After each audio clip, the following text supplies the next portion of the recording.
Bad offer এসেছিল সুযোগ দিবে, কিন্তু আমি আসলে মানিনি, যার কারণে আসলে অনেক কাজে আসলে আমি সুযোগ পাইনি।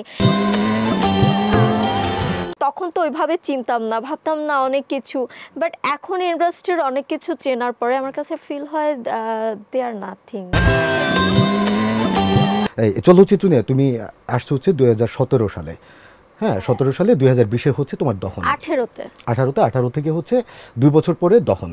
তো চলচ্চিত্রে আসলে গিভ এন্ড টেকের অনেক ধরনের অফার থাকে, তোমাকে কেউ বিব্রত করে নাই, বাজে কোনো অফার করে না, নাই? আমার এরকম কোনো পরিস্থিতিতে আসলে ওইভাবে পড়তে হয়নি, তবে আমি অনেকের সাথে বসেছিলাম, সবাই তো আর খারাপ হয় না, দুই একজনের সাথে বসেছিলাম, ব্যাড অফার এসেছিল সুযোগ দিবে, কিন্তু আমি আসলে মানিনি, যার কারণে আসলে অনেক কাজে আসলে আমি সুযোগ পাইনি, বা যারা ব্যাড অফার করেছিল তারা এখনো পর্যন্ত একটা সিনেমা করতে পারেনি।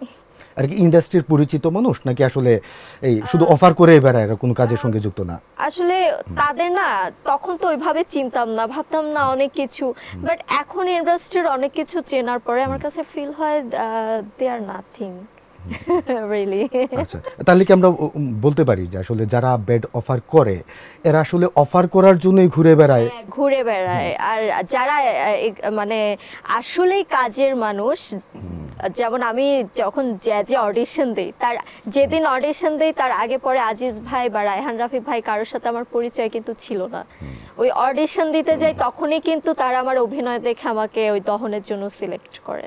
জাজ মাল্টিমিডিয়া নিয়ে অনেক ধরনের কথা আছে, মানে অনেকেই মনে করে, অনেকে আশেপাশে বলে, হ্যাঁ, যে জাজ মাল্টিমিডিয়ার যে নায়িকারা আসে তাদেরকে আসলে বিভিন্নভাবে ব্যবহার করে আব্দুল আজিজ বা জাজ মাল্টিমিডিয়া তাদের ফেসিলিটি পাওয়ার জন্য।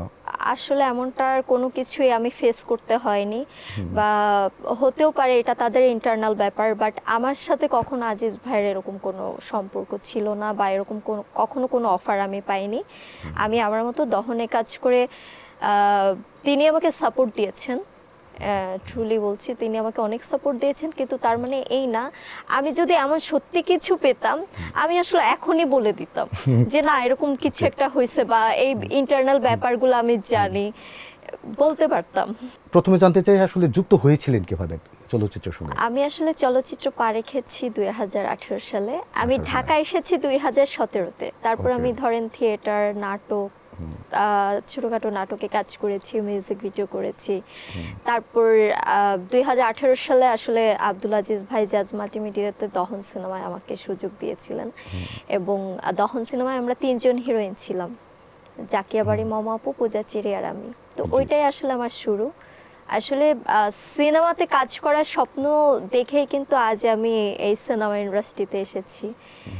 এই জন্যই আসলে সিনেমার পথ চলাটা এভাবেই শুরু, মানে স্বপ্ন থেকেই আসলে আমার পথ চলা।